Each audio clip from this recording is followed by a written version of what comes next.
Bersama PUPR, sigap membangun negeri.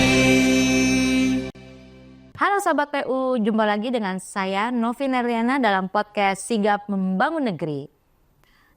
Kali ini episode yang sangat menarik untuk kita simak, terutama di musim penghujan yang sudah mulai kita rasakan akhir-akhir ini. Nah, sahabat, mau dong kita mendengarkan penjelasan tentang apa sih kesiapsiagaan yang perlu dan bisa dan telah Kementerian PUPR lakukan dalam menghadapi musim penghujan. Saat ini sudah ada bersama dengan saya narasumber yang tentunya akan menjelaskan semua hal tersebut, yaitu dengan Bapak Airlangga. Bapak, selamat sore. Apa kabar Bapak? Baik, alhamdulillah. Baik, Bapak. Silahkan disapa Bapak, sahabat PU. Halo sahabat PU, saya Airlangga Marjono, Sekretaris Direktorat Jenderal Sumber Daya Air. Baik, Bapak. Sehat, Bapak? Alhamdulillah. Alhamdulillah sehat. Bapak, ini kan kita sekarang sudah masuk musim penghujan ya, Ya. Pak. Jadi terutama akhir-akhir ini sudah banyak terdengar tentang risiko bencana. Ya. Dan bahkan bencananya sudah terjadi gitu, Ya. Pak. Ada banjir, ada longsor. Nah, apa aja sih Pak langkah yang sudah diambil nih Pak oleh Kementerian PU khususnya Direktorat Jenderal Sumber Daya Air untuk memitigasi dampak bencana tersebut? Ya.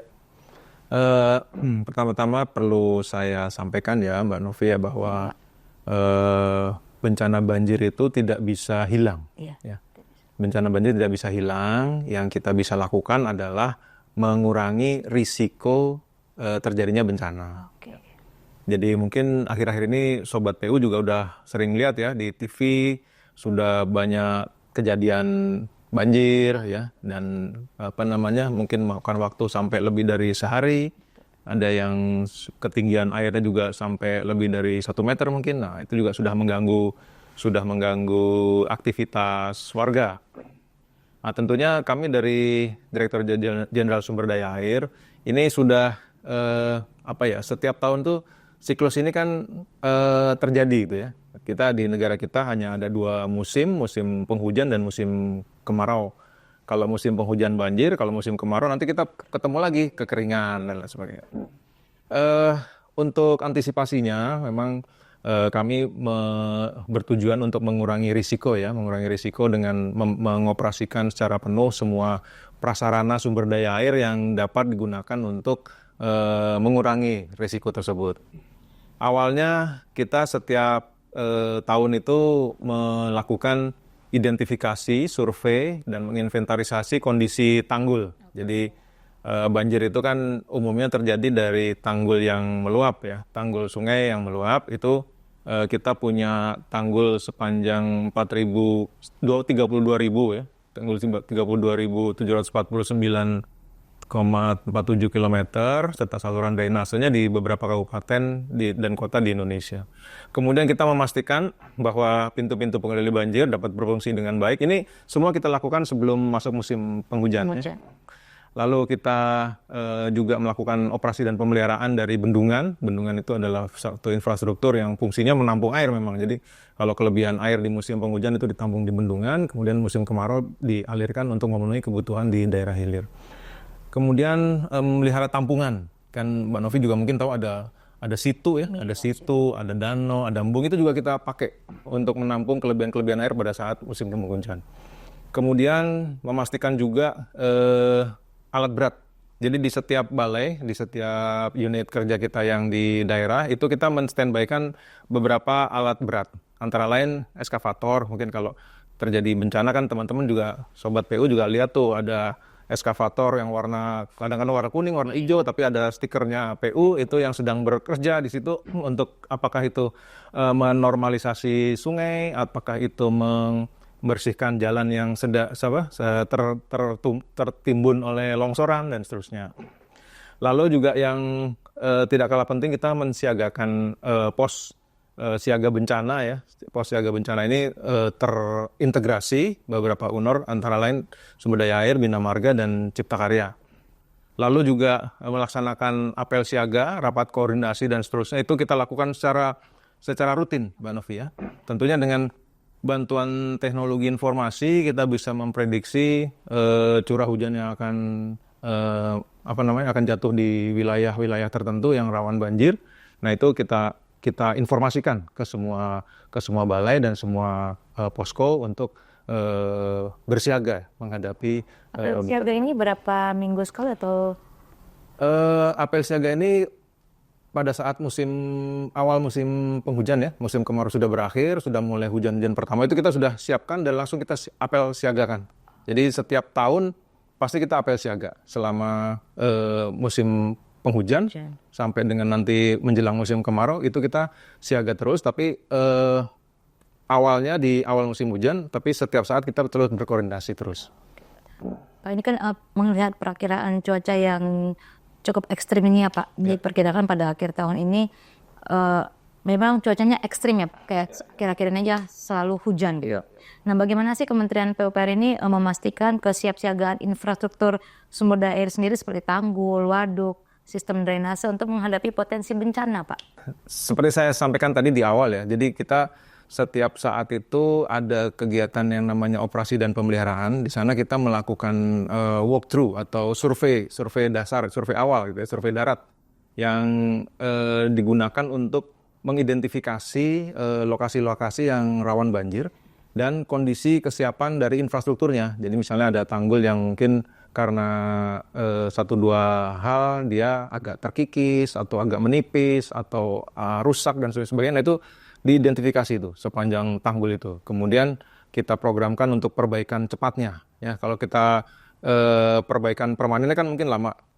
Sementara hujan sudah mau datang, kita darurat kita perbaiki. Dan nanti pada saat musim hujannya sudah selesai, menjelang musim kemarau, baru kita perbaiki yang secara permanen. Gitu.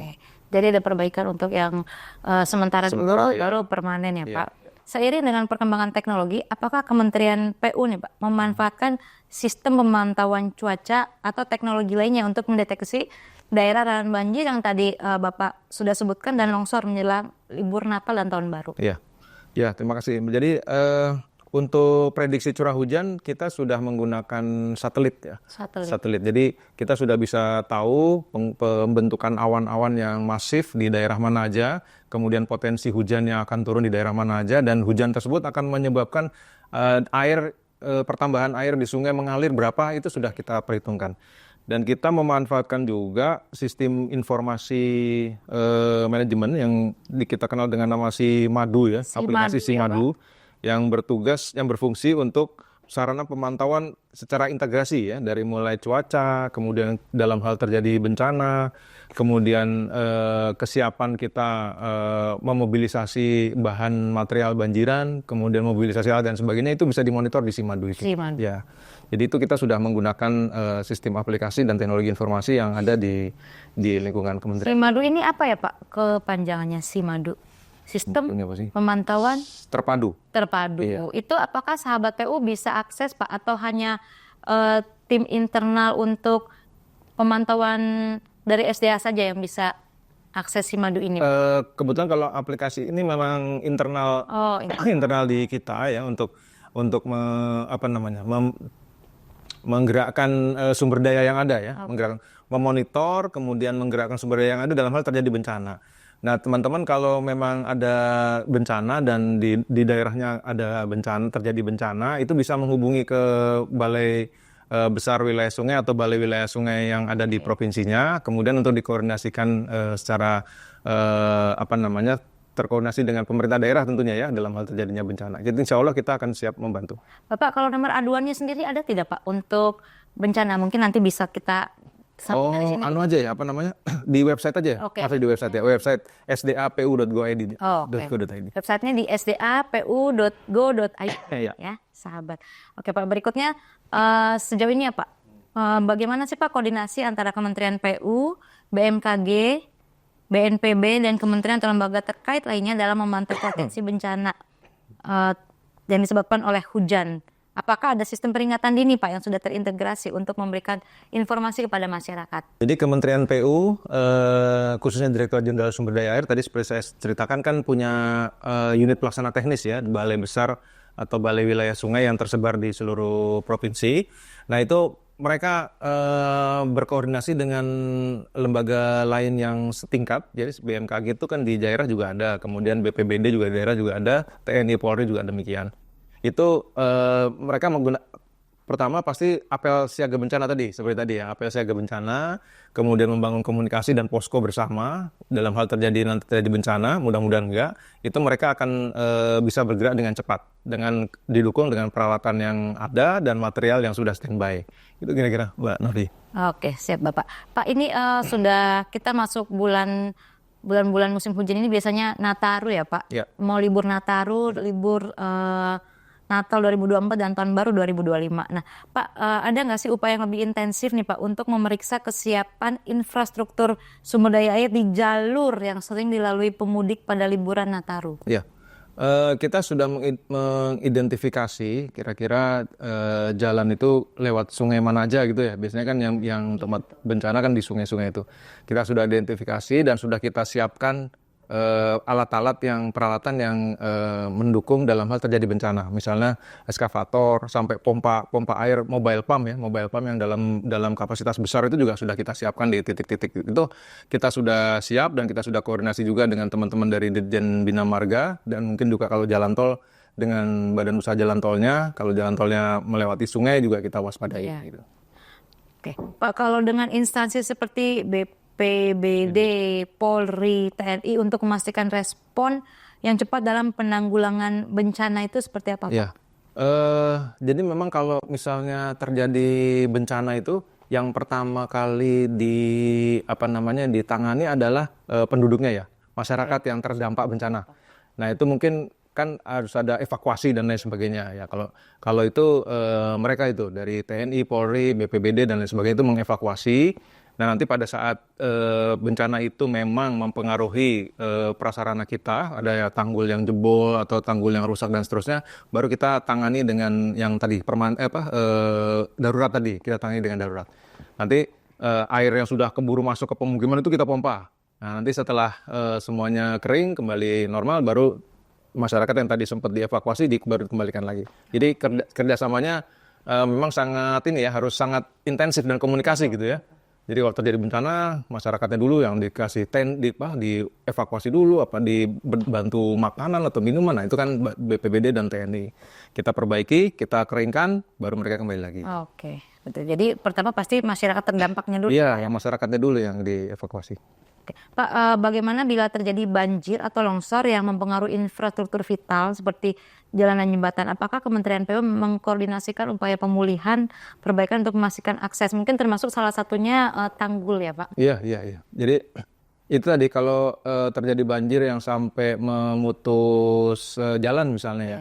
Nanti kita lokalisir dulu tuh airnya ya, kita lokalisir airnya, kemudian kita pompa, kita buat tanggul sementara, kita pompa sampai jalan yang akan dipakai itu bisa kering ya dan bisa dilalui, baru nanti setelah itu kita buat tanggul yang permanen, yang lebih permanen itu. Pak, sementara menunggu jalan kering itu biasanya apakah diberikan akses lain atau seperti apa? Kita lihat situasinya ya. Kalau kita survei memang ada jalan alternatif, kita belokkan jalan alternatif. Tapi kalau tidak ya memang harus kita tutup dulu.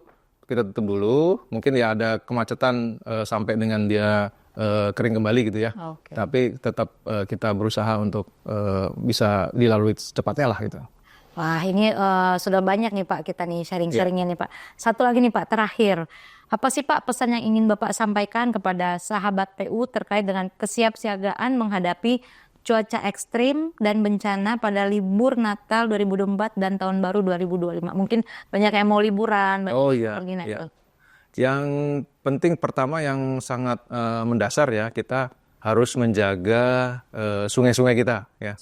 Pastikan sungai-sungai kita kapasitasnya masih seperti dulu yang bisa menampung air debit banjir dan seterusnya. Kemudian tidak membuang sampah di sungai itu.